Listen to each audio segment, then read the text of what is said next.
hii ya polisi ya kitaifa. Karibu naibu. Karibu hapa naibu.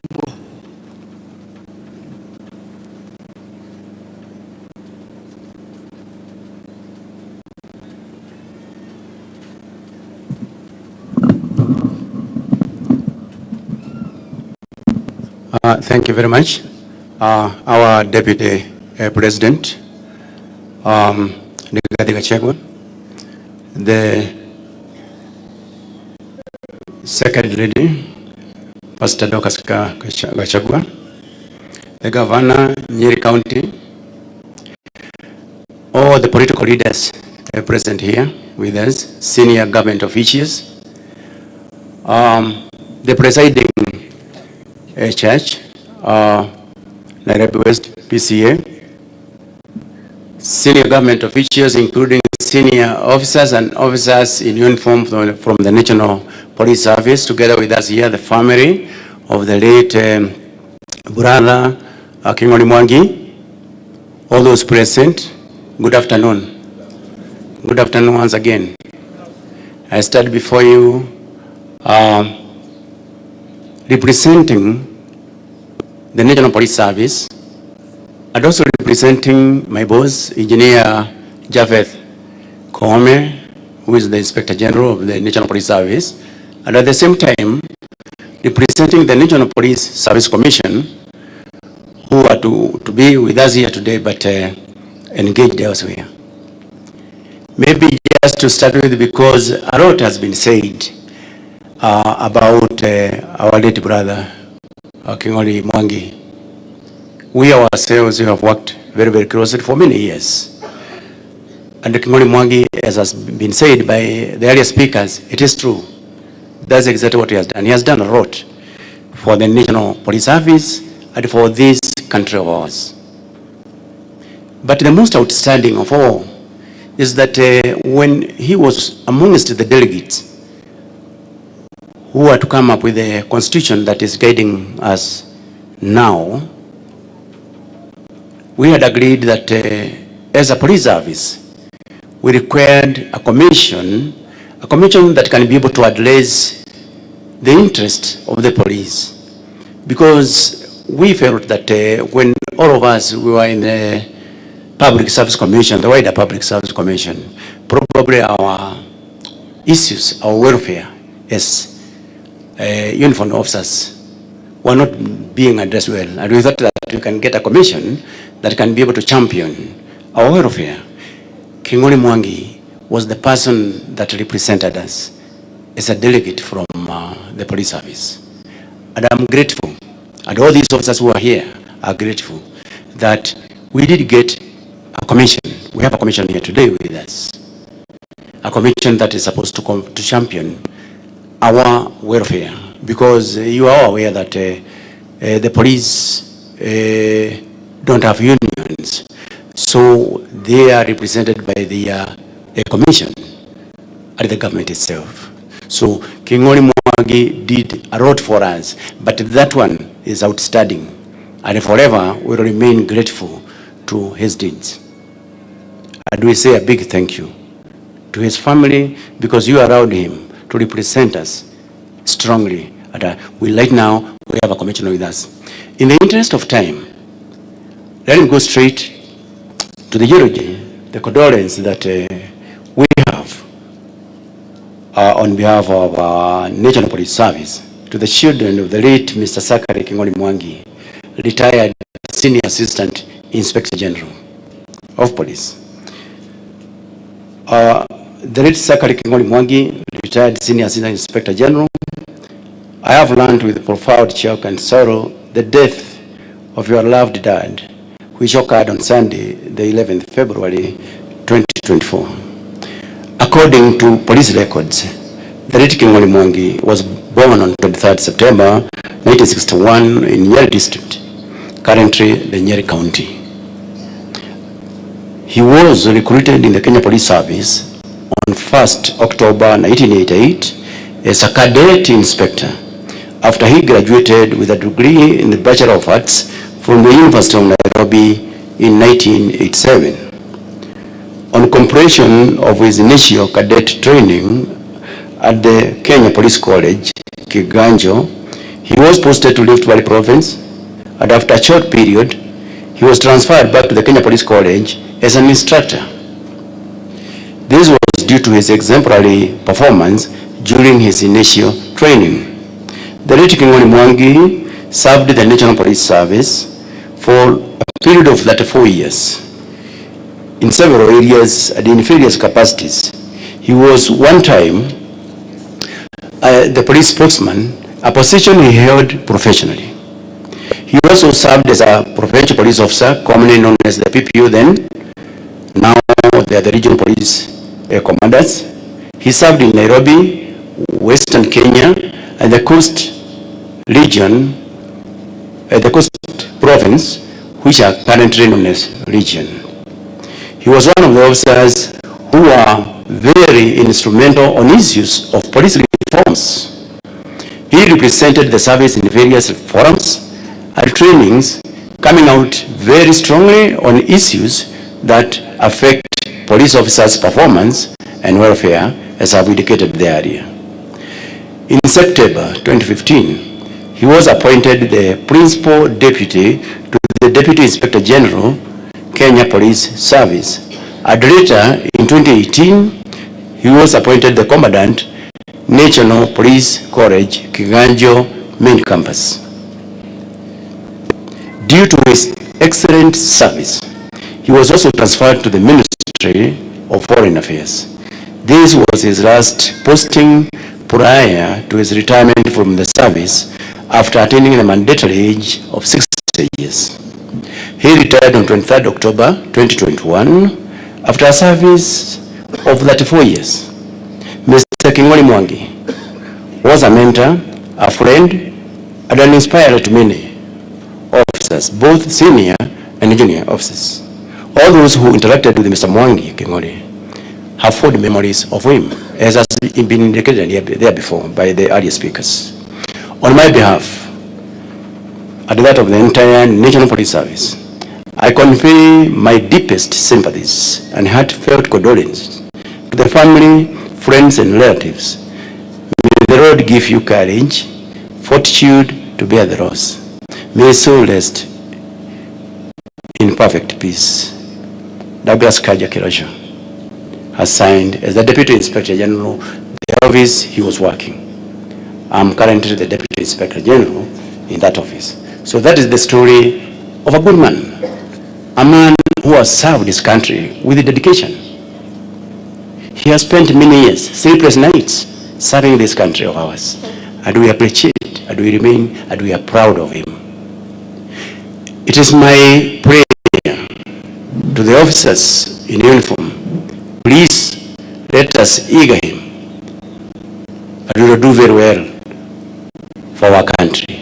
With those few remarks, I say a big thank you. Thank you very much.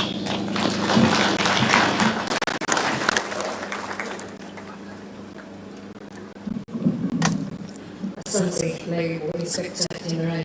Mheshimiwa naibu rais, mabibi na mabwana, ningependa kumwomba mbunge wa eneo hili la Tetu Geoffrey Wandeto kuongoza awamu hii ya pili, ambapo tutapata kupokea risala za rambirambi kutoka viongozi wetu. Karibu mheshimiwa.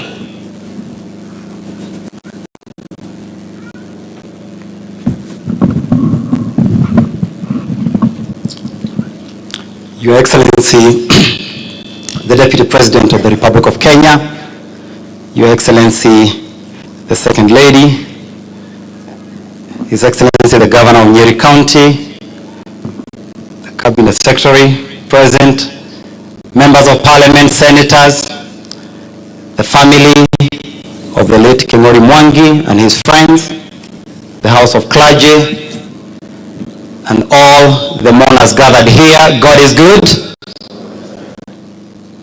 God is good. And all the time, especially today. We know it's a very difficult moment, but we know that our God is with us. I will lead you through the next session, which we would like to keep brief. And so I'll be requesting the leaders who come here to speak. The family had expressed his wish that they would like to rest their son a little bit early, and I believe there's also very many people who like to travel.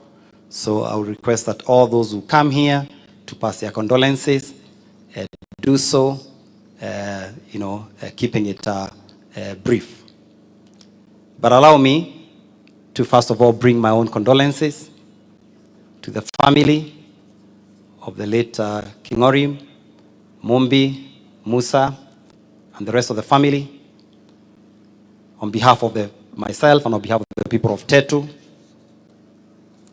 tunasema pole sana. You are in our prayers, and that's why we have come here.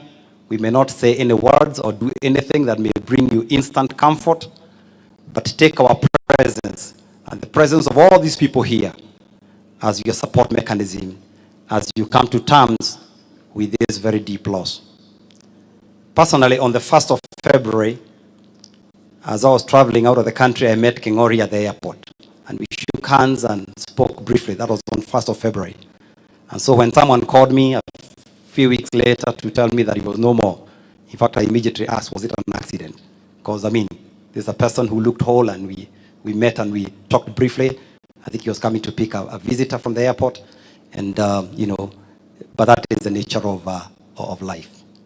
The second thing is to welcome each and every one of you to Tetu. This is where Kingori was born and brought up. So before he is a son of Nyeri, or before he's a son of Tetu, before he's a son of Kenya, he is first and foremost a son of Tetu. And for those of you who are here earlier, you saw the children and the local community saying all the things that he was supporting in this community. And so we've lost not only a great son of this republic, but as Tetu people, we have also lost a gallant and committed son, Kingori Mwangi. May his soul rest in eternal peace.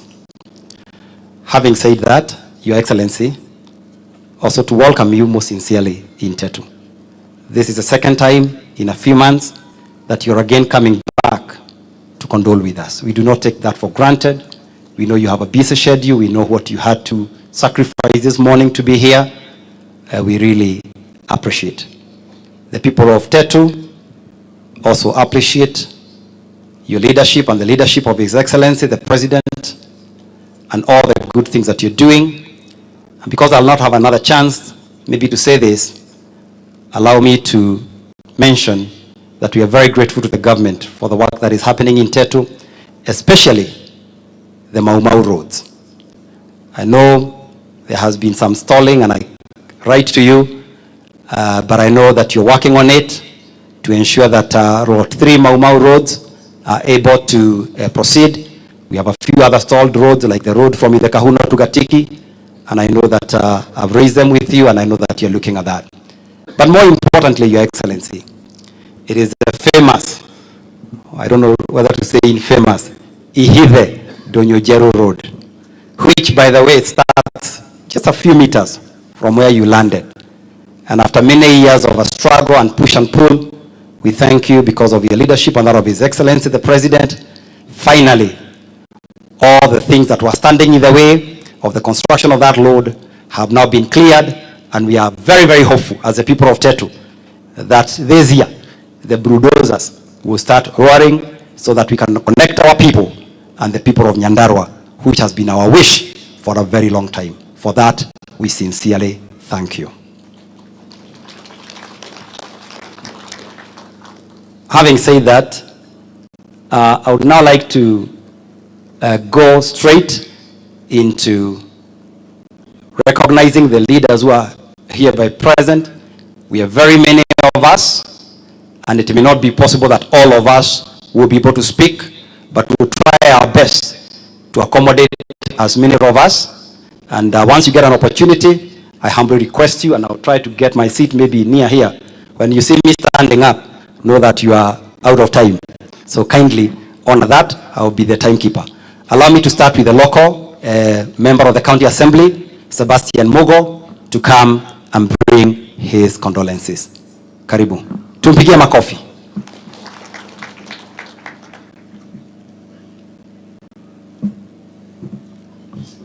Thank you. Our area member of parliament, Your Excellency the Deputy President, Her Excellency Pastor Dorcas, Your Excellency our Governor Mutahi Kahiga, all protocols observed.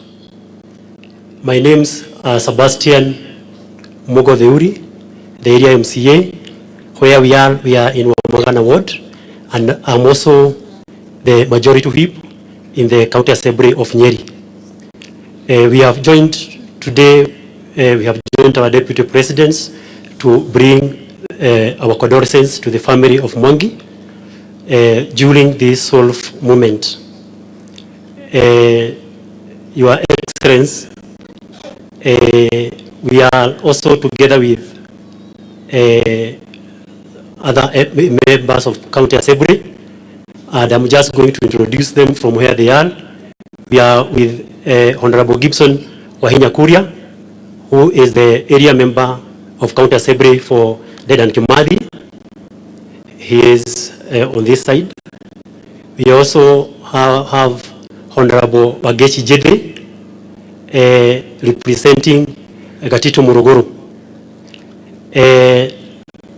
Your Excellency, as the area member have said about the road of Ihide Donyojero Road, we know you are the Deputy President, and we know you are in the government, and we know that when you are there, we are very sure that that road will be done. There is also another issue, Your Excellency, here in Teto, the issue of Refofo Hospital. We are still waiting it to be constructed in Wamagana Health Center so that it can be upgraded. We as the people of this area, we are eagerly waiting for that.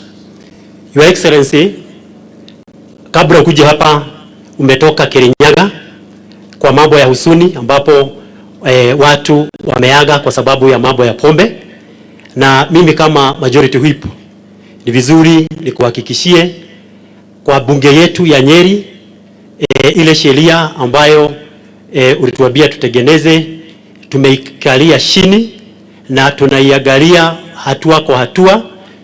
Tulirudi last week assembly, on Tuesday tunaileta advance report, kwa sababu tunataka kuiangalia with toothpick, kwa sababu hatuwezi endelea kuona watu wetu wakiagamiswa na pombe vile wanaagamiswa. Na tena kwa sababu tunajua wewe ndiye unaongoza hii vita ya pombe, lazima tuhakikishe tumesimama nyuma yako, tuhakikishe umeshida hiyo vita.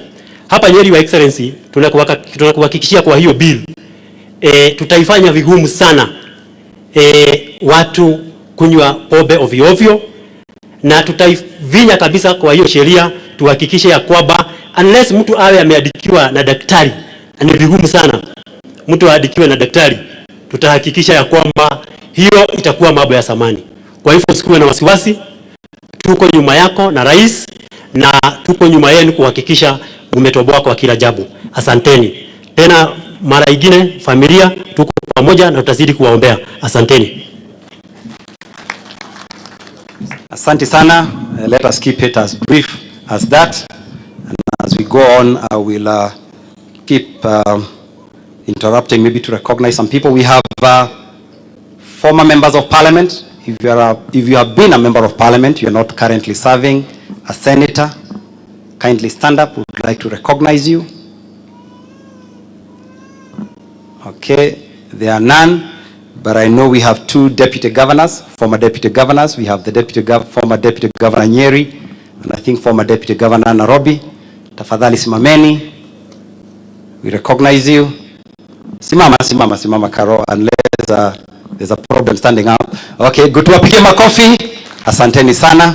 Asanteni sana. I think at this point, I would like to invite our Member of Parliament for Iyala and Honorable Kanini Kega to come and give his condolences. Karibu. Your Excellency, the Deputy President, the Second Lady, Pastor Dorcas, viongozi wote wakiongozwa na gavana wetu, familia ya mwenda zake rafiki yangu King'ori Mwangi, kanisa, God is good and all the time. Waswahili husema akufaye wakati wa dhiki ndiye rafiki. Yule mtu ambaye anakuja kufariji na wewe wakati uko na ugumu, wakati uko na majonzi, huyo ni rafiki yako. Mimi nimekuja hapa kwa niaba yangu binafsi, familia yangu, ili nije nifariji na familia ya rafiki yangu. King'ori to all of us ambao watu walikuwa wanamjua. If you wanted to be told the truth on whatever situation, you'd talk to King'ori. Because King'ori didn't have any gray areas. It is either black or white. And he will tell you as it is. Umpende ama usimpende. So for us politicians, mimi, on my own behalf, kwa tunaongea naye quite a lot on many issues. And he would guide me on many issues. Even wakati mwingine wakati hatukuwa tunasikizana. So we have lost a gentleman, a person who has served this country in sometimes very difficult circumstances. Our police officers, and we respect them, led by the deputy IG here. Ile kazi ambayo mnafanya, in most cases we don't appreciate. We don't appreciate. Wakati kitu imeharibika ndio wakati tunasema hawa askari hawakutufanyia. Lakini wakati wamezuia many things, we don't appreciate. So we for the work that you do. Sitaki kupitisha hapo, niseme on behalf of myself na familia, niseme pole sana kwa familia, and we learn from him. Be saying the truth. Just like our deputy president here, Rigathi. Be saying the truth. Vile maneno iko, sema vile maneno iko. Kwa hiyo mengi machache, asanteni sana na Mungu awabariki. Thanks so much. Pigia kanini makofi, asanteni sana. Your Excellency, as we progress, it's important to let you know that earlier we had hosted the former president. He was here, and we passed to him. We alerted him that you are on the way, but you are engaged somewhere, and we passed that message to him. And he also asked that we give his apologies because he wanted to stay with us, but he had to go and condole with another family. So that is how that went. I would like now to invite Honorable Jane Kagiri, Woman Rep, Laikipia County, to come and bring her condolences. I think by now you know the script. Keep it brief and nice. Your Excellency, the Deputy President, Rigathi Gachagua, Her Excellency Mama Dorcas, our Governor Mutahi Kahiga, all leaders present, all protocol observed. Bwana asifiwe. Mungu ni mwema na kila wakati. My name is Jane Kagiri, Woman Representative, Laikipia County, and on behalf of myself, my family, and the great people of Laikipia, I want to deliver my condolences to the family of my friend, my neighbor, my village mate, and my church mate, King'ori Mwangi. Poleni sana. I would want to give you strength from the book of Psalms 34 verse 18, where it states that God is closest to the brokenhearted. So a moment like this, you may feel like God has forgotten you, but He's sending us to remind you that He's there with you and He'll keep holding your hand.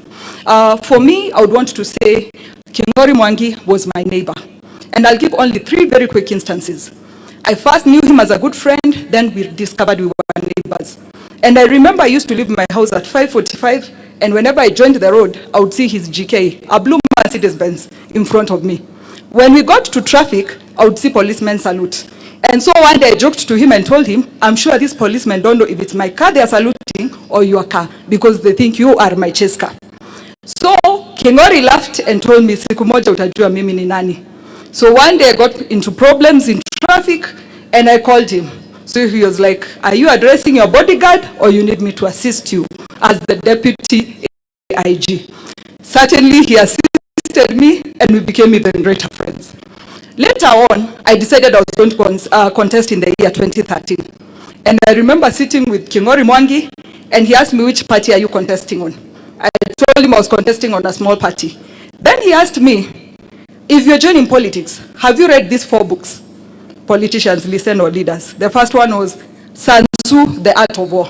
The second one was In Hostile Territory. The third one was Art of Seduction. And the last one was the 47 Laws of Power. So he told me, when you are done reading those books, please come back and talk to me. So I would want to thank him for he changed the type of books I would read. So finally, I would want to give the other instance. Mwangi was a very competitive person. And DIG, I'm surprised how he did not make it to IG, because he was extremely competitive in all areas. The last one I would want to mention is I go to PCA Church. And we happen to be going to the same church with Mwangi, that is PCA Nairobi West. So one day he challenges me and tells me, who is more PCA than the other? So I told him, I believe I'm more PCA than you, because I went to church school, I went to brigade, I went to youth, then I made a they told me they will call me. Until today, they have never called me. I'm sure it is the voice they had, and they knew it was not going to fit that choir. So from then on, he kept telling me, when I choir, anytime I would annoy him. But the beauty of this story is, towards the end of last year, I joined Women's Guild and I was given the full headscarf.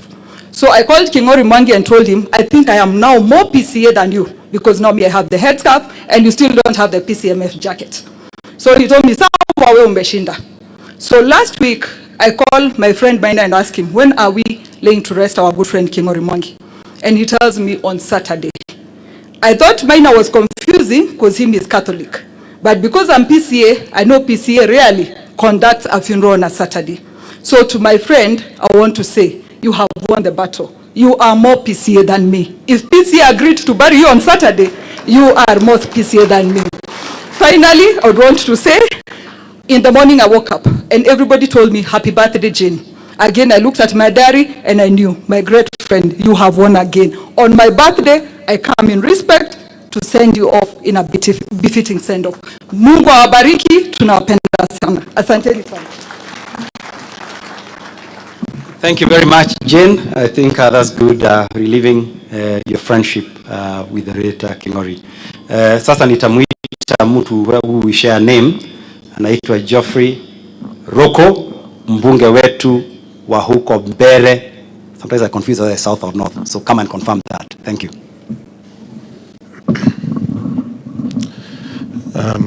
Yes, Mbere North, not South. Your Excellency, the Deputy President of the Republic of Kenya, Your Excellency, Second Lady of the Republic of Kenya, Madam Pastor Dorcas, Your Excellency Governor of Nyeri, Senator of Nyeri, and members of Parliament who are here. My name is Geoffrey Giringa Ruko. I'm the Member of Parliament from Mbere North constituency. Your Excellency, I want to pass my condolences to the family, my own condolences and that of the people of Mbere North, because it's for sure every one of us has a Good Friday. Good Friday, a day of suffering, a day of agony, a day when you feel that you have been forsaken. But there is always Easter Monday, a day of rejuvenation, a day of renewal, a day of hope. For sure, the family members, I'm sure, is a very dark day today. But I want to tell you, there is always Easter Monday. Easter Monday is always a sure bet for all of us. All of us, from all walk of life, we experience Good Friday, where we suffer. And to the members who came to condole the family, if there's something which in life is sure, is death. The only, we can say, the only promise we are sure, life promises us is death. That all of us one day we will die. So it's upon us to do what is good, to contribute when we're here, to make positive changes. And for sure, I know Your Excellency and the President, you are doing your best to contribute positively in changing our country for the purposes of having the future generations enjoy a proper and good nation. With those few remarks, I want to say poleni sana, Mungu awarinde, na Mungu araze roho ya mwenda zake Mwangi King'ori mahali pema peponi. Thank you so much.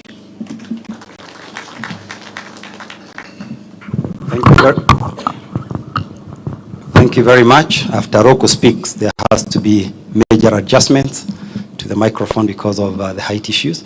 But I wish they did not adjust, because I'm even about to call a much taller man than Roko, and that is the MP for Nyeri Town, Honorable Duncan Maina Mathenge. Karibu mheshimiwa, utoe birabi zako. Asante.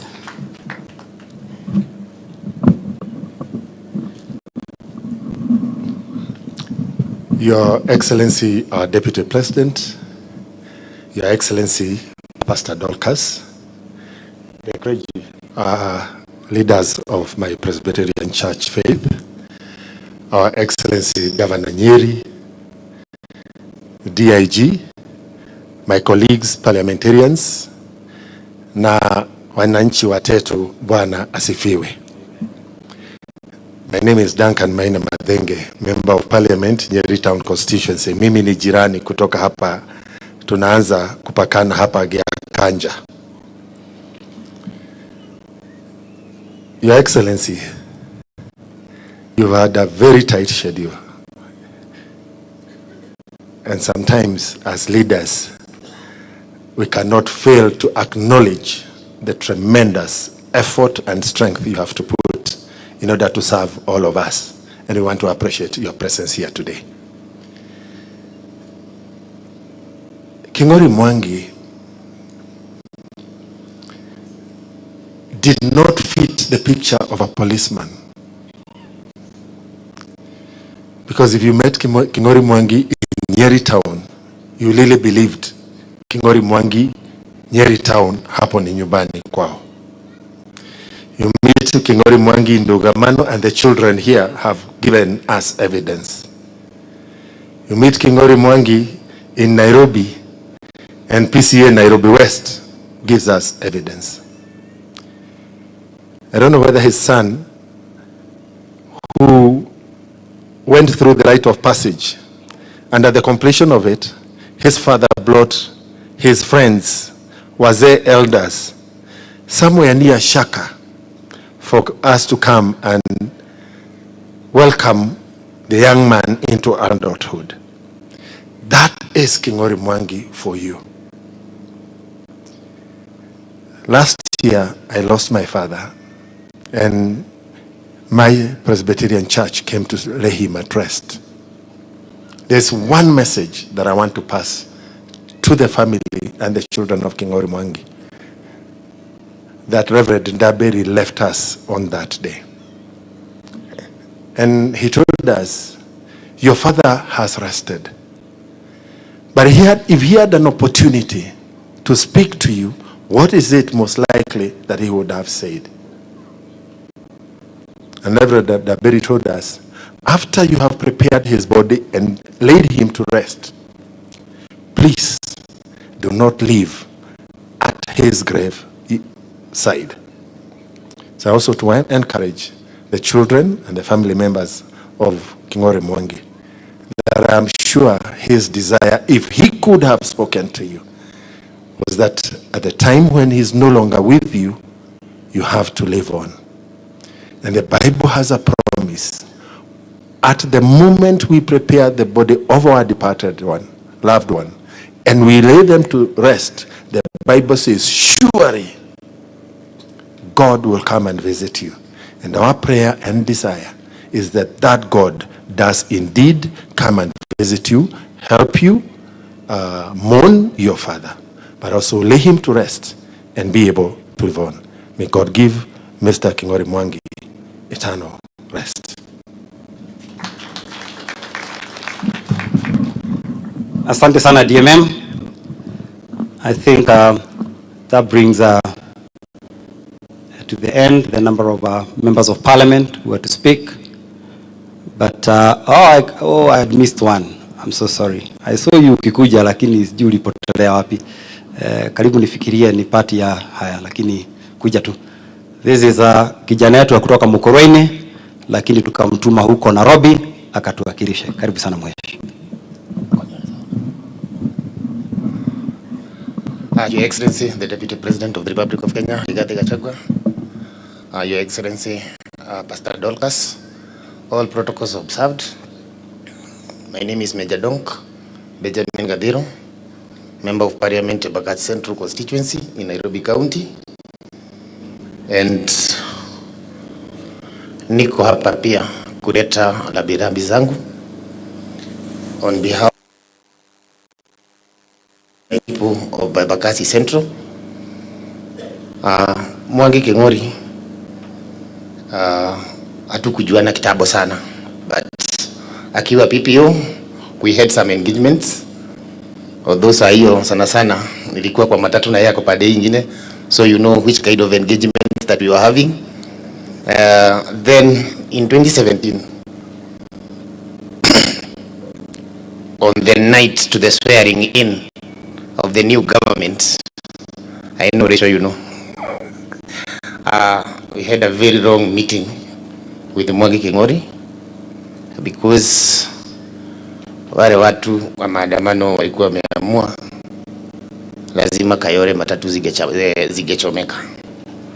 So Mwangi Keng'ori alinipatia advice kidogo, tukashirikiana kidogo, and hivyo ndio matatu Kayole hazikushomeka.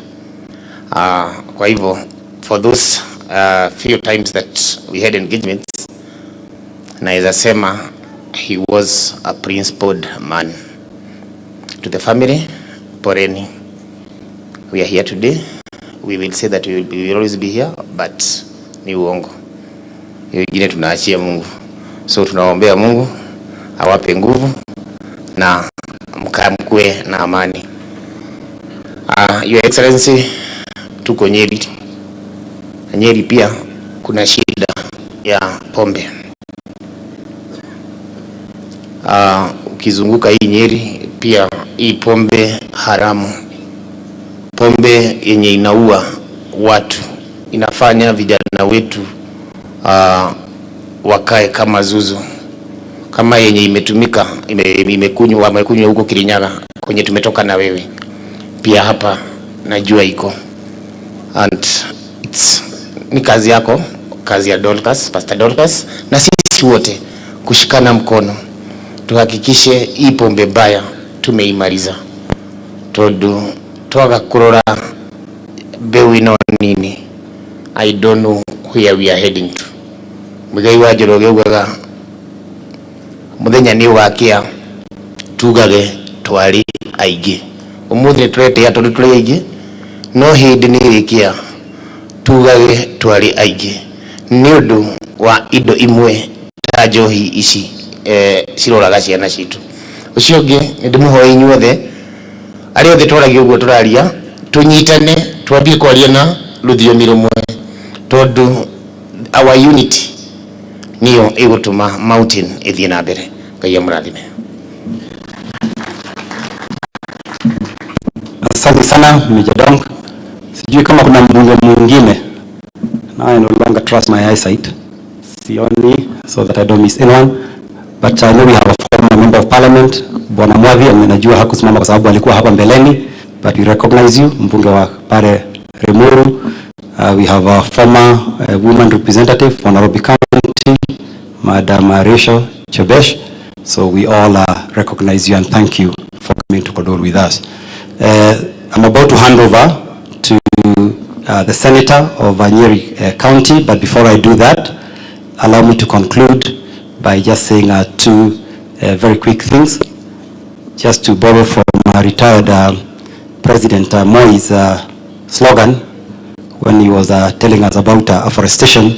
He used to say, ukikata moja, unapanda miwili. Naona DIG wetu wa polisi yako hapa. Ni vizuri niseme waziwazi. Hapa tetu, sisi sijui kuliana namna gani. Recruitment, saa ingine hatuoni matokeo mingi. In honor of Keng'ori Mwangi, tafadhali in the next recruitment tuangalie vizuri. I know it is not something we like to say because maybe that's not the way it's supposed to be, but we have had sometimes most of our young people going there for army recruitment, for police recruitment, and they all come home empty-handed. Alafu kwa hivyo hiyo ningetaka utuangalilie so that King'ori's legacy as a career policeman and a guardian soldier of this land can be able to go on. Ile ingine ningetaka kusema, Your Excellency, ni kwamba hawa watu watetu ni makenetio niwe na nitwa shoki ya gathoro rĩngĩ ũguo njugire niwe gũka kũrũgama na ithuĩ na niwe ngwĩre andũ aya kuma rĩrĩa twathurire thirikari njerũ yaku na mũgathe President William Ruto matiumĩte harĩa marĩ, nĩ manyitĩrĩire thirikari na nĩ andũ marĩ na thayũ na nĩtwacokia ngatho nĩ tondũ waku gũka gũtũnyitĩrĩra hingo ĩno tũrarĩra. Ngai aromũrathima na mwathiĩ mũciĩ kana mwacoka mĩciĩ yanyu mũthiĩ na wega na nĩtwamũcokeria ngatho andũ othe arĩa makumĩte Nairobi na kũndũ kũrĩa kũngĩ nĩ tondũ wa gũka kũrĩra na ithuĩ. Ngai aromũrathima na mũtongorie na mwĩke wega. Sasa nitamkaribisha seneta wa hapa Nyeri ili aendeleze the next section of the ratiba. Asante sana na Mungu awabariki.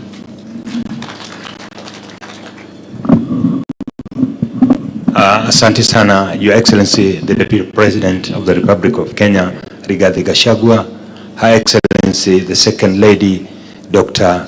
Pastor Dorcas Rigathi, Gavana wa eneo gatuzi la Nyeri, Mwalimu Mutahi Kahiga, wa viongozi wote na nikizingatia itifaki zote, the House of Clergy, God is good and all the time. Kabla nisungumze, ninaye mwenzangu kutoka eneo la gatuzi la Kiambu, Senator Karungo Thang'wa, ningemwalika akuja atoe risala yake ya lambilambi kisha mimi nitamatisha. Karibu. Asante sana Mheshimiwa Naibu wa Rais wa Jamhuri ya Kenya Rigathi Gachagua pamoja na Second Lady Pastor Dorcas Rigathi na viongozi wote yangu kwa familia, ni kuambia pole, and I can only eulogize Bwana King'ori Mwangi this way so that you know where we met. I might look young, but we met so many days ago. Okere mwega muthikiriria wa Kameme FM. Ni mohoro githomerwo ni nie Karungo wa Thang'wa. Munene wa borithi gicigo kia Nairobi niwe King'ori Mwangi nionanirie uge muingi muno riria mutumia wa munene wa bururi Lucy Kibaki kuhithukiire nyumba ya Nation. You remember that day?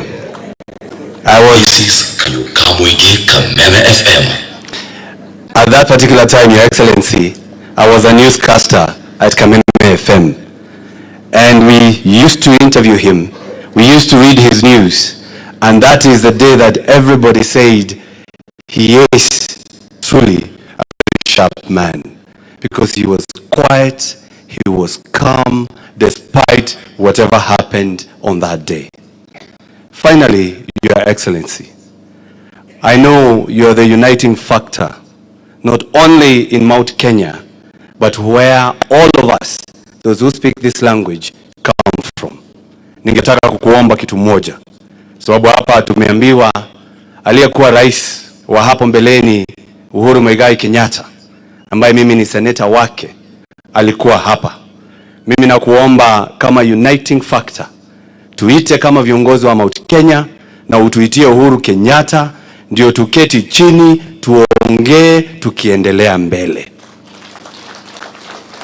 Sababu mimi ndiye seneta wake, labda heka kwa siati yetu ya hitha na no eda kujira hali ya kari kana atea kama tulikubali kanini kega na unajua vile alitupeleka mbio, hata viongozi wote tuwalete pamoja. Na unajua Mheshimiwa Rais, Deputy President, nimesikia kuna hii chairman wa AU, na nasikia labda nchi sijui inapigia debe aliyekuwa anawania kiti cha urais Raila Odinga. Mimi nikafikiria maneno jana, nikaona yani mnataka tupatie uhuru na uhuru wetu wako hapa. Mimi nimefikisha hapo.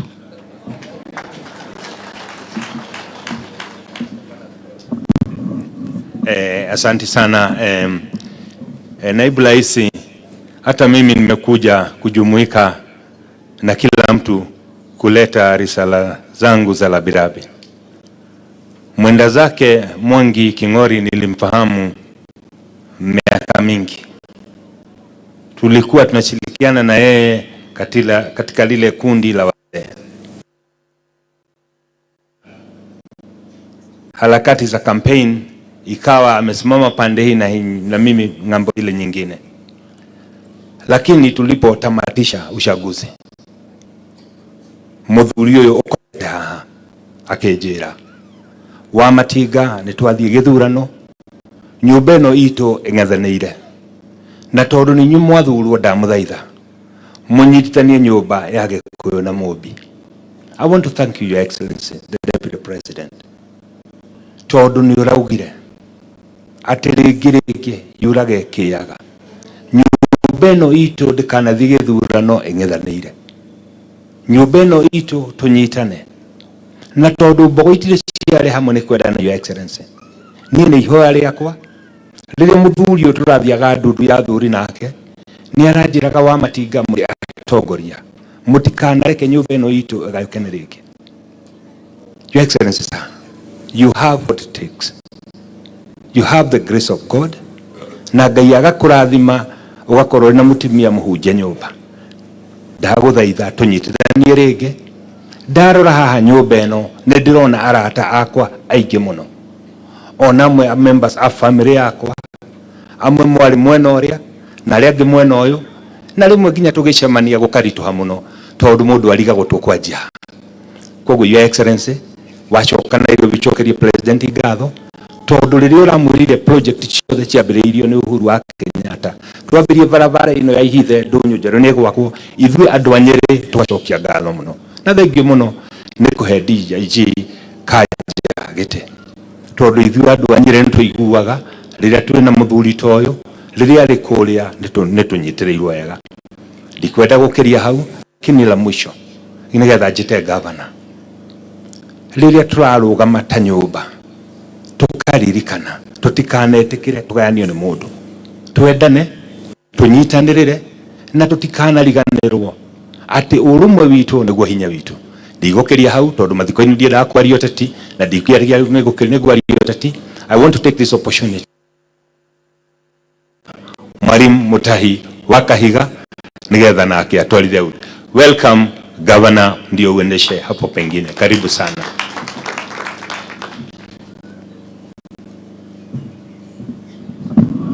Asante sana Senator wa Nyeri, Mheshimiwa Wahome wa Matinga, Your Excellency the Deputy President, a son of this land, Mheshimiwa Rigathi Gachagua. Nasikia watu wako na matatizo ya kuita the second lady. Wengine hata wanamuita the second deputy first lady. Hapana jamani. Unajua mimi ni mwalimu, ni lazima niwafunze kidogo. Na mnasikia, because the correct term should be Her Excellency the Second Lady Dr. Pastor Dorcas Rigathi. Mumenielewa? Wale hawakuelewa nitapeana tuition baadaye.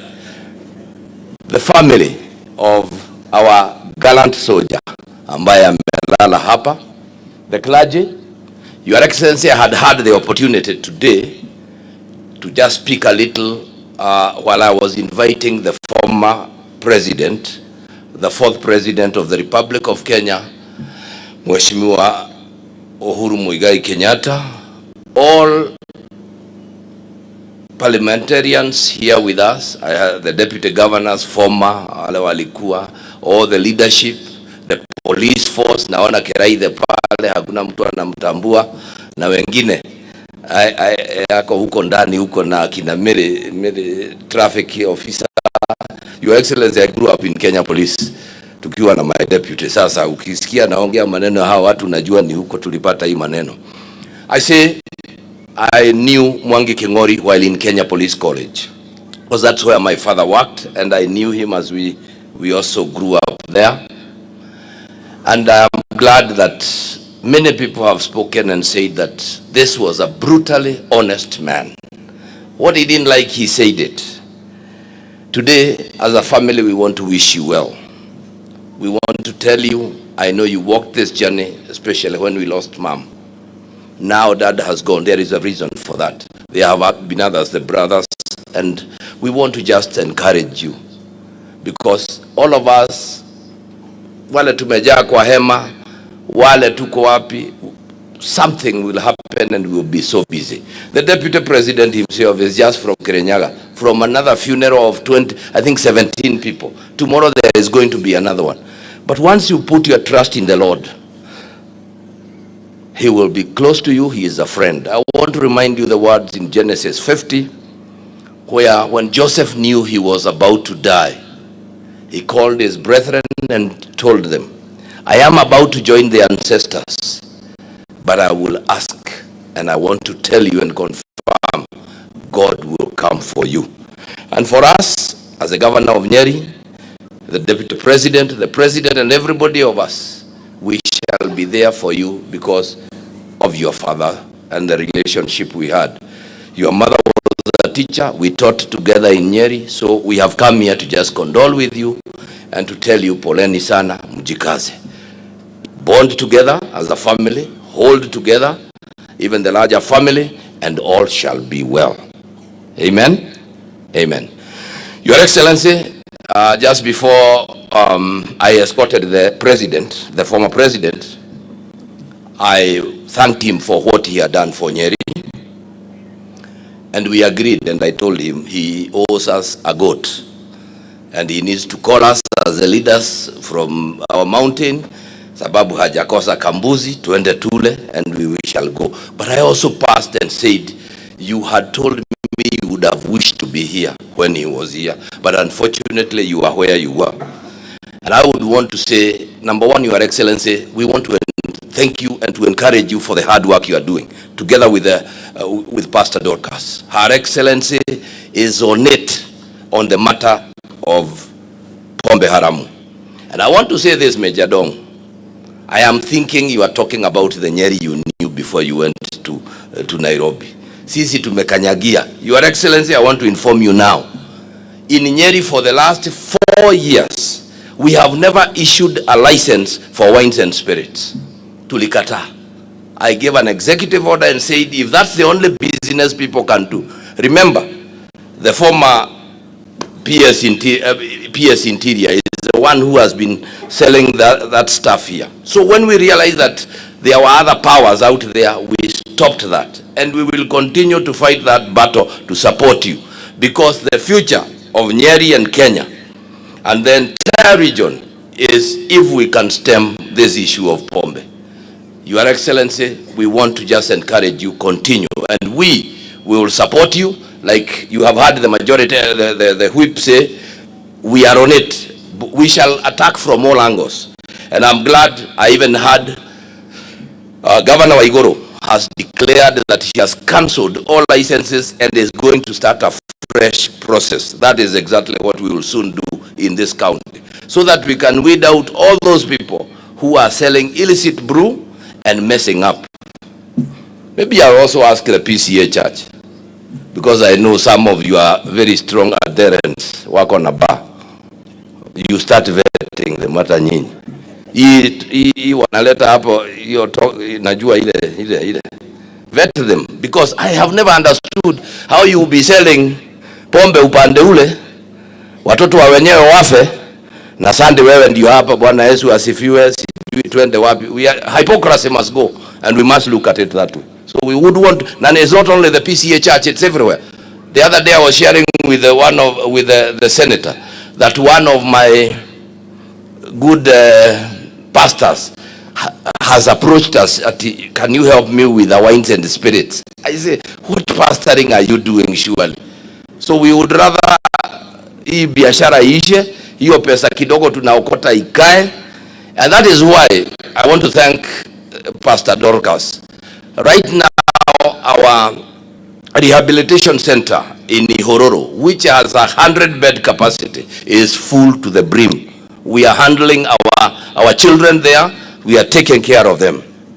Your Excellency, before I invite CS Kuria, because I can see him here, and also maybe I have seen Alex, the PS is here. Allow me to say this, Your Excellency. We are all rallying behind you as a mountain, and there are no two ways about it. And I have told Kanini Kega as much. I have told Kanini Kega that they went to hunt. We went to hunt. Tukashika, hao hawakushika kitu. Sasa wakuje, tukae chini, tuone ni nini tuko nayo. Because as a region, we cannot afford to be speaking 3 languages. We are stronger when we are speaking in one language, and when we are solidly behind our son, Mheshimiwa Rigathi Gachagua. In this point, why am I saying that, Your Excellency? I will be lying to myself if I said that when I look at this crowd and the bigger one, we were together, like my brother has just said. It is important that now as a community, we work together, we focus, we support the leadership that is there, the Mau Mau roads, every other thing that is being done here, we will only achieve tukienenda pamoja. On the matter of the hospital that has been raised, Your Excellency, when we were in Kiando, the President promised to give me 100 million, and I raised 100 million, then we could build a hospital. We are still working on that as we await the conditional grants, because until that bill is passed, we cannot allocate money. So when the MCAs, and I know that matter has been corroged a little here in Teto, ya siasa kidogo, sijui itakuwa Gechira, sijui itakuwa Wamagana, kaenda nyuma bageri ya gutumira kana guo ginya gatare karathejo garaciero. So the fact of the matter is that we are awaiting a conditional grant bill, so that the President has a way of giving us the 100 million, na sisi tuweke 100 million tujenge hospitali Teto. Your Excellency, Teto is the only county, a sub-county, that does not have a level 4 hospital. On whether it shall be in Gechera, it shall be in Wamagana, hiyo ni mambo ya watu wa Teto na watatuambia. Thank you very much, Your Excellency. May I also say this, thank you for your commitment. Going to Kirinyaga, coming here, inaonyesha vile, and we know you are a hard worker. We want to appreciate you and to thank you very, very much. Right now, nataka nimuite CS. Na unajua CS si mwana siasa. Jabaro lede. Ile tuatikile siasa. Uno wera wangu etamunene. Karibu sana. Thank you very much.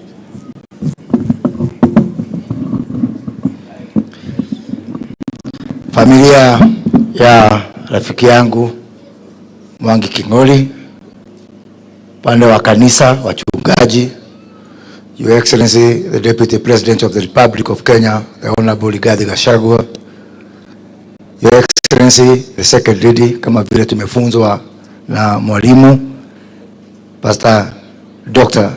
Reverend. Si mwalimu ulimwakia hiyo mtihani. Najua hii, Your Excellency, the Second Lady, kwa nini unasikia watu wakilemewa na hiyo maneno?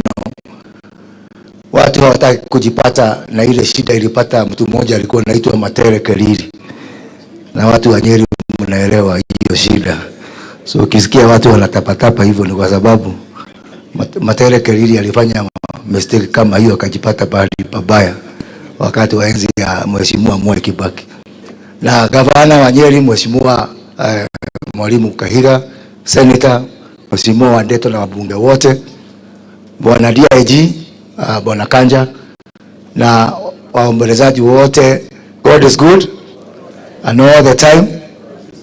Nimekuja pia kuleta rambirambi zangu na za familia yangu, kwa sababu huyu King'ori hakuwa tu rafiki yangu, alikuwa pia rafiki ya familia yangu.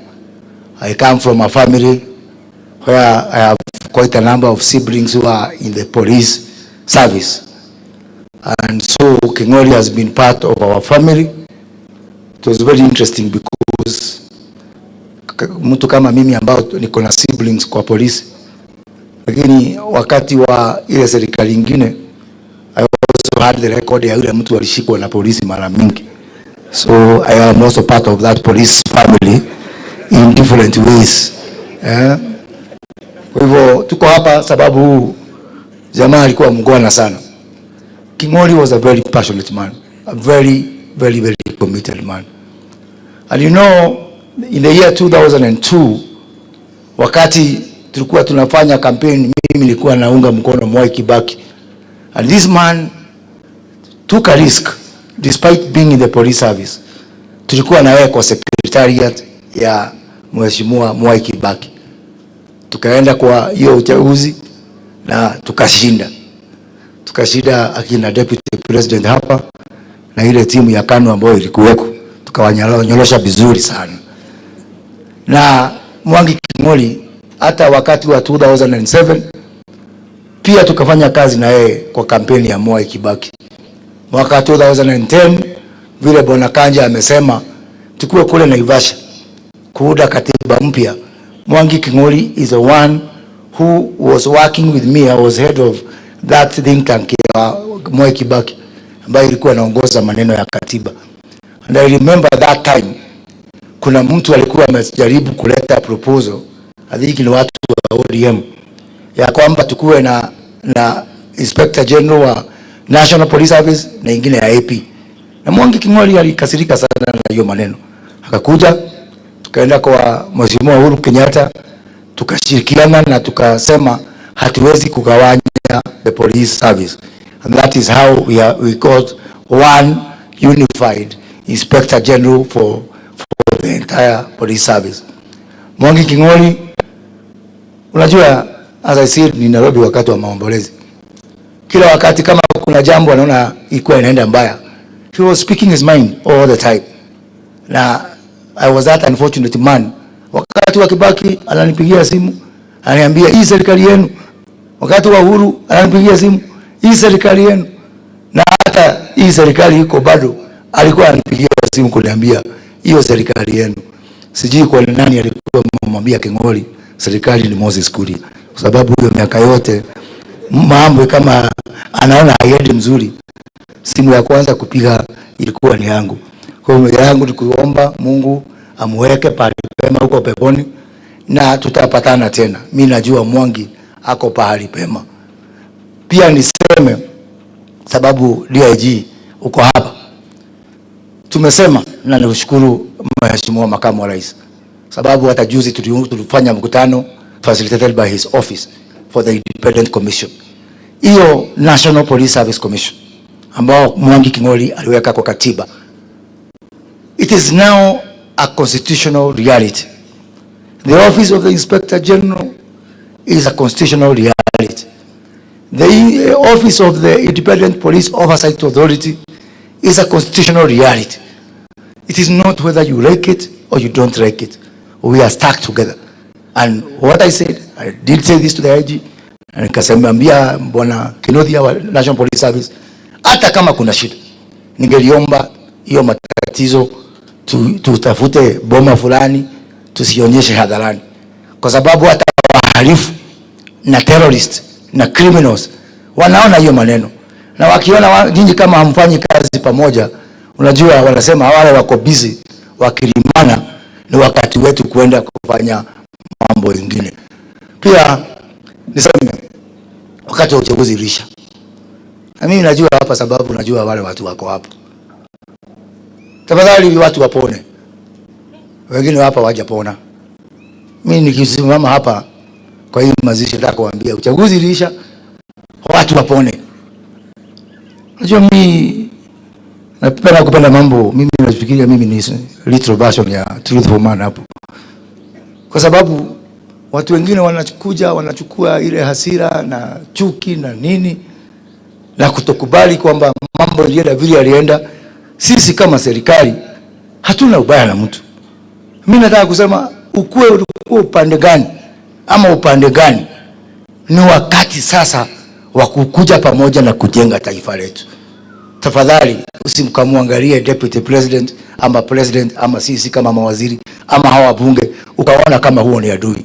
Sisi hatuna ubaya na mtu, tunakaribisha. In fact nimesikia ndugu yangu Uhuru Kenyatta ako hapa, nilikuwa na drive on the wrong side, nikuja hapa nimwambie my friend, uchaguzi lisha, tukae pamoja, tusonge mbele, tujenge Kenya yetu. Na ni kwa hiyo spirit pia ambao mimi naunga mkono hii maneno ya rafiki yangu Raila Odinga apewe kazi huko, kwa sababu akipata hiyo kazi Kenya imepata kazi. Ama Raila ni Mtanzania ama Muganda, si hata yeye ni Mkenya, apate hiyo kazi ndio hata tukienda huko tulinge na yeye, tuseme unajua sisi ndio chairman ya Afrika mzima, sababu akipata kazi Kenya yote imepata kazi. Na wacha niwaambie, kwa zile harakati ambazo rais na makamu wa rais na serikali yetu imefanya, uchumi wetu umeanza kufufuka. Juzi umeona shilingi kwa wiki moja hii tu tumemaliza maneno ya kulipa Eurobond, shilingi yetu imegain 20 shillings against the dollar. Na mambo bado. Na kama wewe umeficha dola nyumbani kwako, tafadhali sikiza mtu ambaye anasema ukweli. Enda uza dola leo, otherwise utajipata pahali pabaya.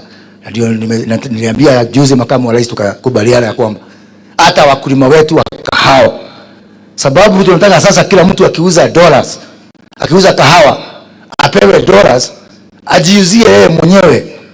Shilingi hii imeanza kuteremka na it's unfortunate because wakulima wetu hawakuwa wamejua maneno ya hizi dollars. So kuna brokers hapo katikati bado wanafuata wakulima wetu kuambia nipatie dola zako, tutakupatia hii bei. Ningelitaka wabunge, Mheshimiwa Adeto na wengineo tushirikiane ya kwamba tufundishe wakulima wetu how to handle the dollars. Hii ni mambo mpya ambao hawajui. Unajua sababu mimi ndio makamu wa rais na rais amenipatia kazi ya kuzunguka mawizara zote nikiangalia mambo ya utenda kazi. Mimi najua hii mwaka hii uchumi itaenda mbele sana. Na unajua kuna drought in Thomas walikuwa wanafikiria ya kwamba hii uchumi itaporomoka. Hapana, ile kazi tumefanya huu mwaka uliopita, ile kazi tumepanga kufanya mwaka huu utapeleka hii uchumi mbele. Mwisho, mimi mnajua wakati ule wa Mwai Kibaki nilikuwa hapo mbele kushikilia Mwai Kibaki. Japokuwa Uhuru Kenyatta alikuwa huko kwetu Gatundu, hata tu nikakuja hapa nikashikilia Mwai Kibaki. 2007 nikashikilia Mwai Kibaki. Miaka 10 ya Uhuru Kenyatta, ukimguza Uhuru Kenyatta nilikuwa naruka mpaka kufungwa na hiyo serikali bado. Mimi nikasimama na William Ruto. Mimi jitikitie mundu lyo kuda na giato mai muthanya wake wakinya no ageka atia no akudio. Na ndio mimi nakwambia makamu wa rais, mimi nitakuwa mstari ya mbele kuunga mkono na kuhakikisha kwamba sisi zote katika hii eneo tumesimama juu yako, sababu tukisimama juu yako tutaheshimiwa kama region.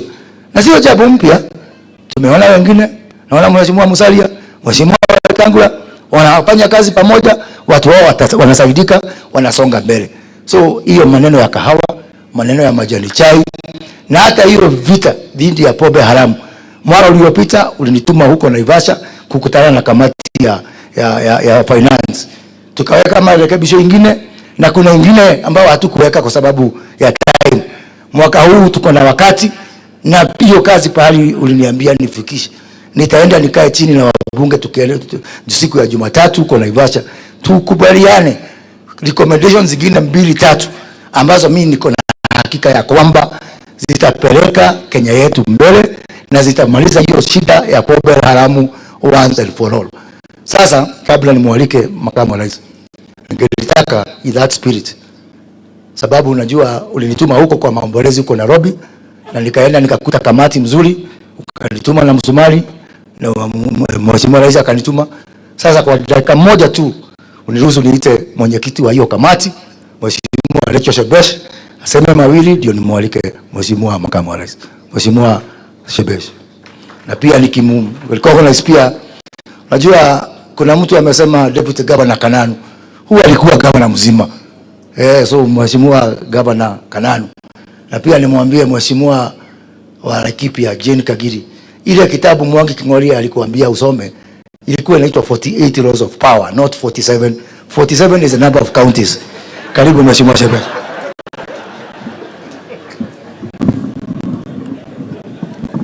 Asante sana, my brother Moses Kuria, Your Excellency, the Deputy President of the Republic of Kenya, Your Excellency, the Second Lady of the Republic of Kenya.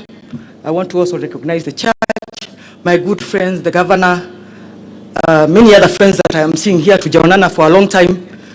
I want to stand here as the chair of the committee that planned this farewell.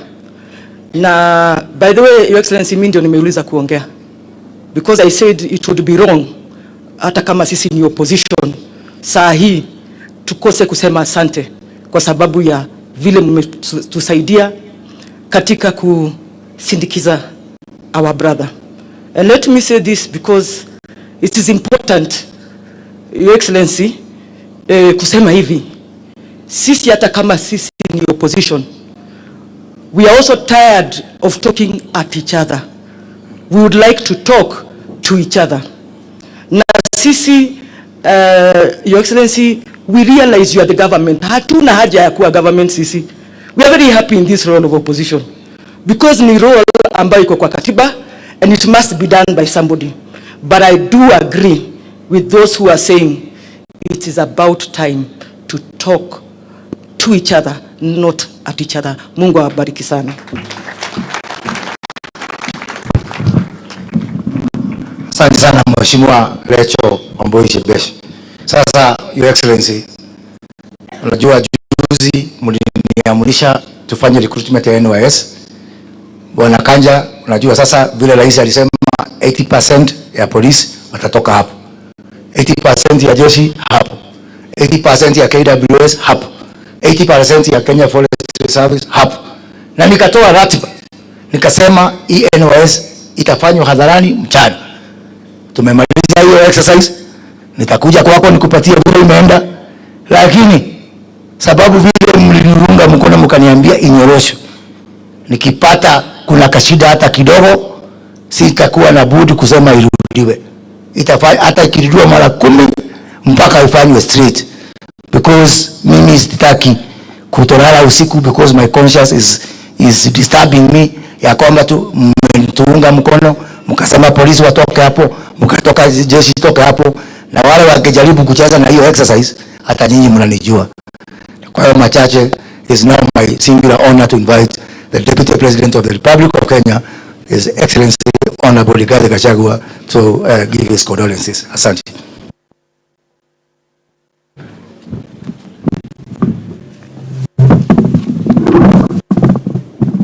Asanteni, tafadhali tuketi. Our ministers of our church PCA, watoto ya mwenda zake, ofisa wetu King'ori Mwangi and the family, governor wetu Mwalimu Kahiga, the senator, the member of parliament for this area Bwana Wandeto, CS wetu Moses Kuria, PS wetu, na wale wote ambao wamefika hapa kumsindikisha huyu rafiki na ndugu wetu. God is good and all the time. Nisalimieni kwa Bwana Yesu asifiwe. Bwana Yesu asifiwe tena. Hata mimi nimefika hapa to come to mourn and escort a dear friend and colleague in the security sector and a great man from this great county. First and foremost, our ministers of the gospel, I want to give my apology for coming late. It's not my habit to come when a funeral is almost ending.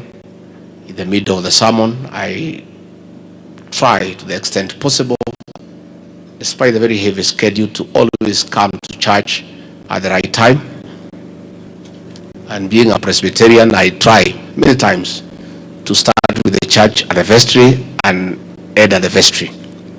But I had traveled to the county of Kirinyaga on duty, where we lost 17 people in one go because of drinking poison sold by merchants of death under the guise of selling alcohol.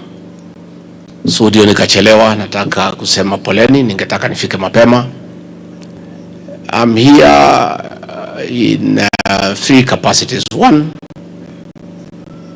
this great man lying here was my colleague in the security sector, and he was a senior police officer. I was also an officer in uniform in administration, and we worked together. Number two, in the course of working together, we also became friends. So I'm here also in that capacity. And finally, I'm here as a son of this great county, because it's another great son of this great county of ours. And that is why I've come to join family and everybody as we lay him to rest. And I thought it is important that I come and say one or two words about this great man lying here. As every speaker has said, the late Mwangi was a very principled man who spoke from his heart, truthfully and candidly. An attribute that I share with him. I'm also like that. I speak straight from my heart during daylight. I say it as it is. What people think about it, it doesn't bother me. And I want to say we have lost a distinguished public servant, a family man, and a good man. Many times when he was PPU Nairobi, a very difficult station, he was called upon to make difficult decisions, but he applied a lot of wisdom. I sat with him many times to discuss the various challenges about the operational command in Nairobi. And he had nothing but wisdom in his leadership. When he was posted to Mombasa as a PPU to deal with the drugs, again, anytime I flew to Mombasa, I would check on him just to touch base. Again, he exhibited pragmatism and good leadership. So we are here to tell the family pole. The children, we know how difficult it is to be left by your mother, by your father in quick succession after you lost your mom. And we'll pray for you, we'll hold your hand. And if there's anything that I can do, the president can do within our limited capacity, the governor of Nyeri is here. And these children, governor, you can bring them, we have a chat when they calm down so that we can see if there's anything we can do for them in memory of their late father. President William Ruto is out of the country. He has sent me with his condolences. Earlier, we had sent Moses Kuria, our CS, to go and take our contribution to the committee that was planning this funeral. I want to say that here as a county, we are saddened we have lost another great son. This is a country of great sons and daughters. This is the land of very successful people in public service. This is the land of Field Marshal Dedan Kimathi Washuri, that great hero who single-handedly with other gallant soldiers, without much, with the panga, homemade guns, and sheer resolve for freedom, drove the British colonialists out of our land. It is the land of Mwai Kibaki, that great economist, that great leader, the best president of all times, who made a true transformation of our economy and our great republic. It is the land of Professor Wangari Maathai, that great lady who moved the world with her serious leadership in conservation of our environment. It is the land of Field Marshal Muthoni Kirema. This is the land of Duncan Degwa, the man who's pretended over the economic growth for this country. It is the land of General Julius Karangi, that great soldier who dealt with issues when we had problems in Somalia. This is the land of Eliud Malheu, that great administrator who helped President Jomo Kenyatta in his last days in office. It is the land of the late Isaiah Madenge, that great administrator who again helped President Jomo Kenyatta to run this country. It is the land of Eliud Matuamai, that great man who oversaw the transformation of business from the white colonialists to indigenous Kenyan people. It is the land of David Gine Karundi, that man who oversaw the East African Railways and Hambas. It is a land of great minds. It is the land of Ignatius Derry, that serious crime buster whom Mwangi emulated, who oversaw the formation and transformation of our CID to be one of the greatest investigative agencies in Africa. It is the land of Stephen Mwangi Muredi, that great spy master who helped President Jomo Kenyatta and President Daniel Arap Moi during the attempted coup in 1971 and again in 1982. We have a story to tell as a county. And some of us who have been given the privilege to serve in these high positions that God has anointed us to through the vote of the people of Kenya, I want to assure you that I will do my very best never to shame and embarrass the people of Nyeri. I'll give it my all, and I will try to hold this county high. And as we escort our brother here, I want to call upon all of us from this county and in this region who have been given the opportunity, the privilege to serve the people of Kenya by President William Ruto, to give it your all. I'm very proud of what CS Moses Kuria is doing in the public service docket and the reforms and the transformation he is pushing through. I am very proud of what Professor Kithure Kindiki is doing in the security sector. I am very impressed by what CS Alice Wahome is doing in lands and housing. I am very happy with what Mithika Linturi is doing in the agricultural sector. I am very encouraged by JB Muturi, the way he is handling the state law office. I sit and watch with awe CS Rebecca Miano driving the docket of trade, investment and industry to the next level. I am always very impressed by what Mase Wajao is doing as the Secretary of the Cabinet to assist the President. I am happy what Douglas Kanja is doing here as the Deputy Inspector General to have a crime-free society. For the first time in the history of this country, we enjoyed a peaceful Christmas. And I want to thank IG, Kome, Professor Kindiki and Kanja and Gabo and the rest for what they did to ensure that we have a peaceful Christmas. So I want to say the people from this region, among many others, those that the President has given us the privilege to serve, let us vindicate him that he made the right decision. Let us dignify our people, that we are hard-working people, we are serious people, we are people who are committed to serve, like our brother who is lying here. Mimi nimetoka Kirinyaga na nimeona aibu kubwa sana. Sana. Tumesika watu 17 atago. Ado 11 na lio wale mwe.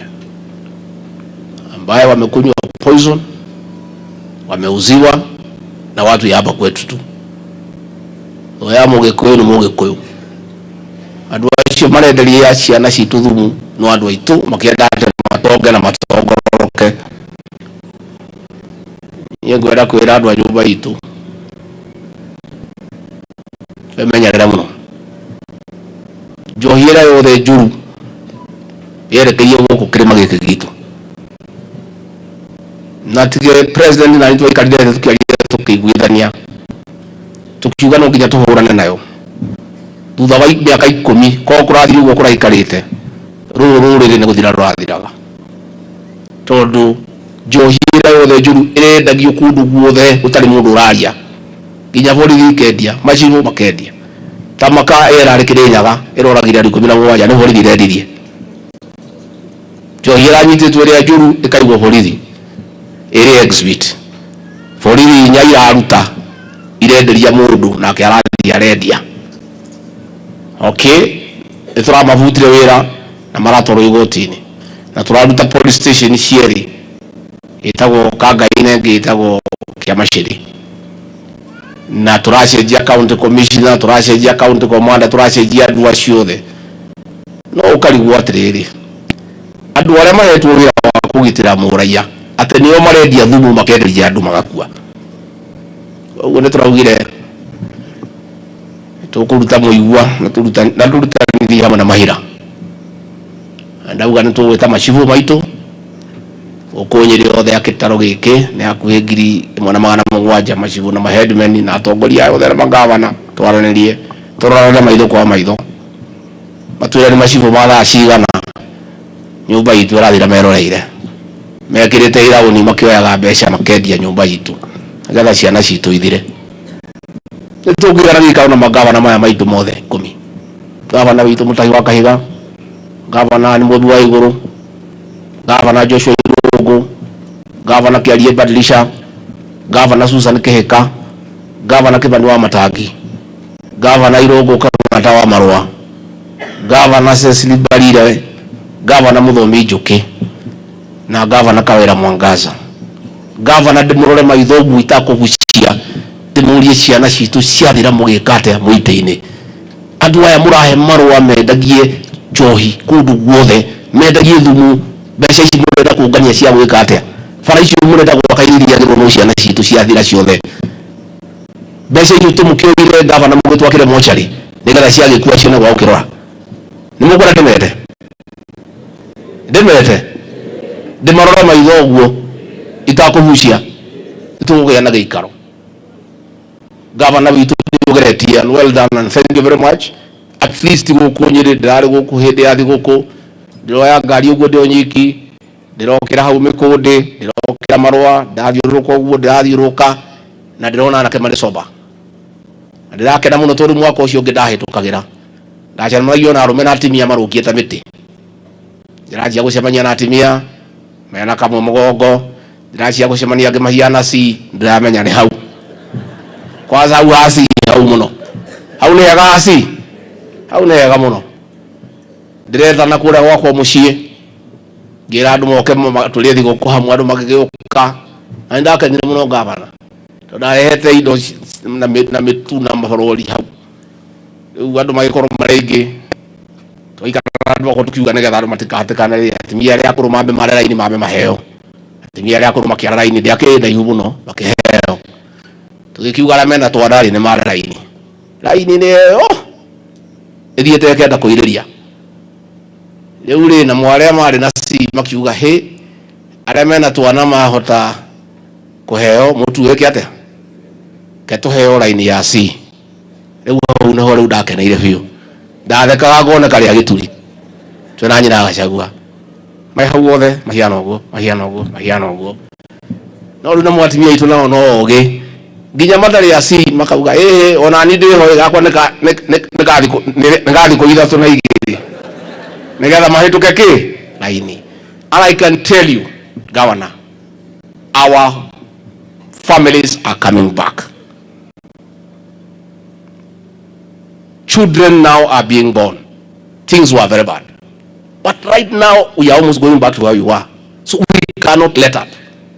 Koguno ginya tukasane no horo wa njohi no ino ya thumu ciana citu itigathire na nie bare ndiho na ndingiuma hau ngire makunjira imenyera muno deputy president andu amendegia njohi ni oru muno no mekanua muno airetu amendegia irabu no ne mathukagia kura gite gya hota kura menyerera akiuga riu ri ona kingiura ri wanyina Gachagua njaigatitwo oguo ndingicoka no nguria atiriri ni mutongoria uriku ngienda gutongoria andu makoma mitaro no ngienda gutongoria andu matagiaga ciana no ngienda gutongoria andu manini tu ni njohi magathira nie ngwenda kuga ngikorwo siasa itu ni uthuke ni kuga njohi iyo ya thumu ri kunyuo ri nie ndi tayari tondu nie njui twagirirwo ni gwikora kwagirire tutongoria andu mena gitio.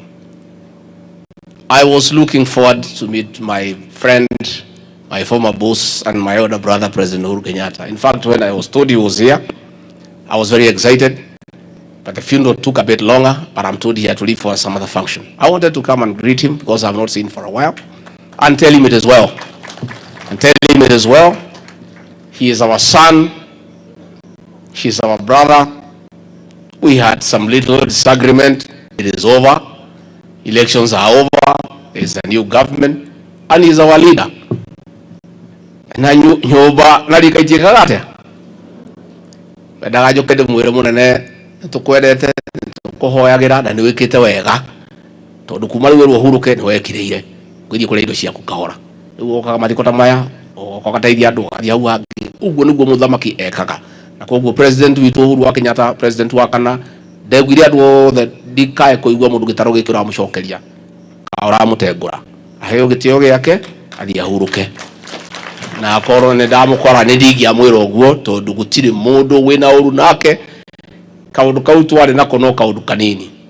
And you know, when you look at these things, myself, I stayed with President Uhuru Kenyatta for 18 years as his PA, as his confidant, as his defender. The years we stayed together as friends are 17. The ones we disagreed are 2. So, is there a problem? We will not go kogura indo haria latrini shukari wekera mwena uyu na ihiga rigekero mwena uriku rigekugoithia kiroho ni yo ibata tugaga atiriri maria mega ri ni maingi gukira maria ki koguo maundu macio ni mathirire ithuothe we have moved on na ni kio gitaro gikia gatagati. I made a conscious decision.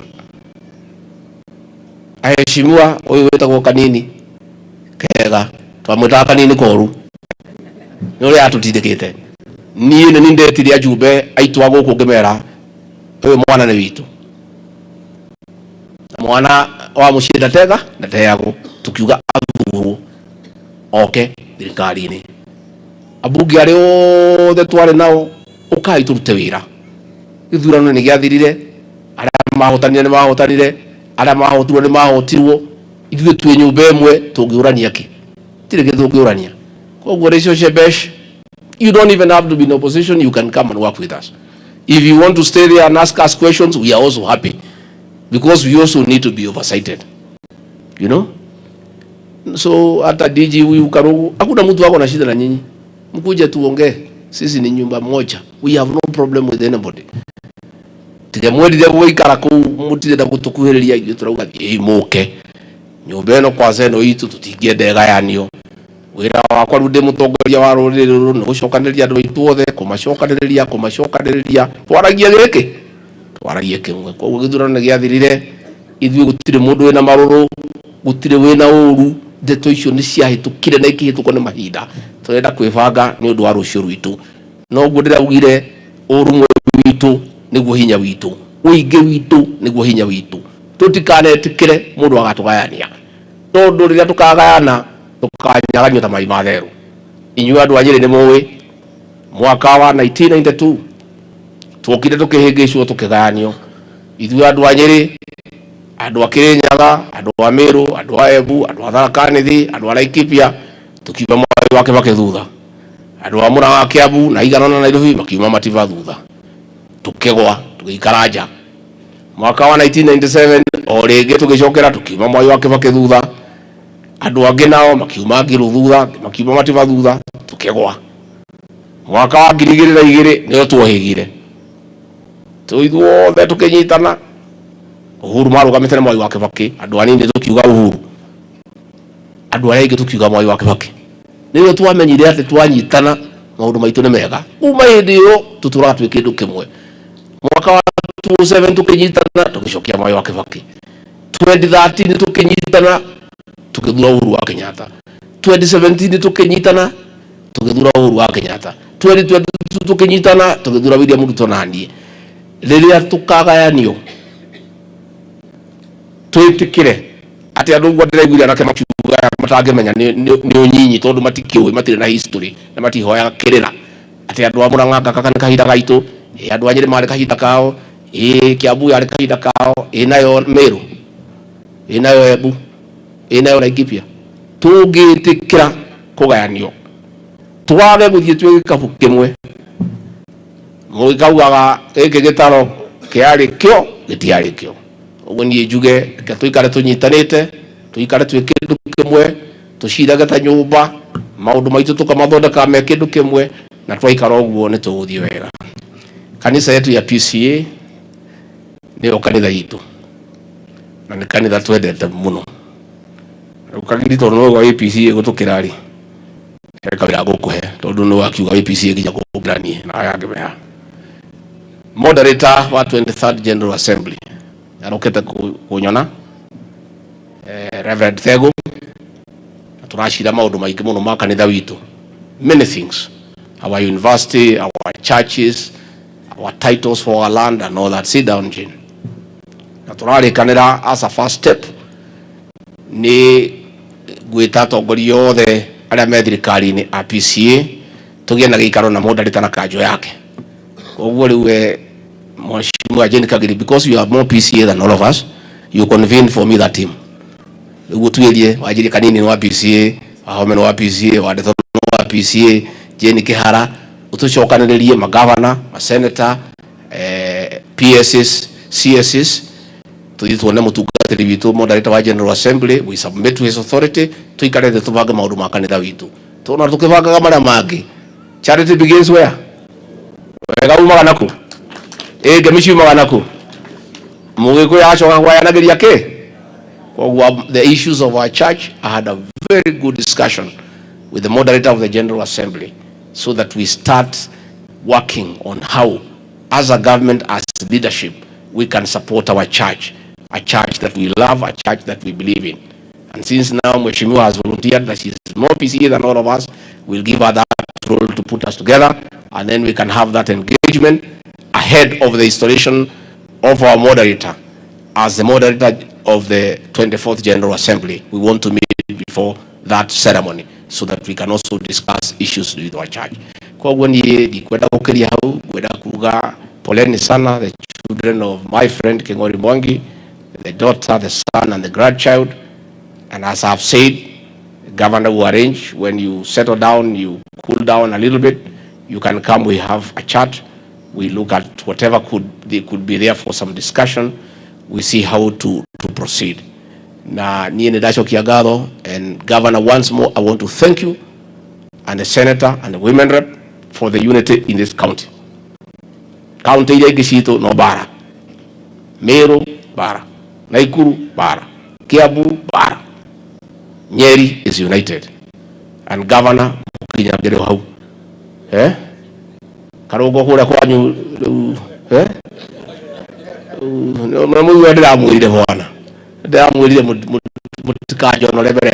please, you guys, dignify our community. We are people who are known to be peaceful and respectful.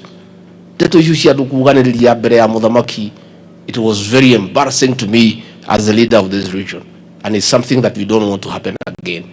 But here in Nyeri, in Murang'a, in Laikipia, in Embu, there's a lot of unity, even in Kirinyaga. So we have a challenge with those three counties, but I talked to the people of Nakuru. We are working around it to see whether we can all speak in one voice, because that is the right thing to do. Kwa huo namashio maige, kaiwitu amurathime, amwike wega, duatetu poleni sana, na no tuguthi na mbere na guka ni undu wa development ya ciegoko, tuguthi na mbere na kunyitanira, na nitwamwendera wega na poleni sana. Andu aguku ndugamano ni undu wa muthuri ukomete haha, and twauga Uhuru Kiohoro, and gaiakite wendi wake na tutingimuria kiuria, no kuiganira tukuiganira, no kuririkana family mahoini. Ngai witu amurathime na mwike wega.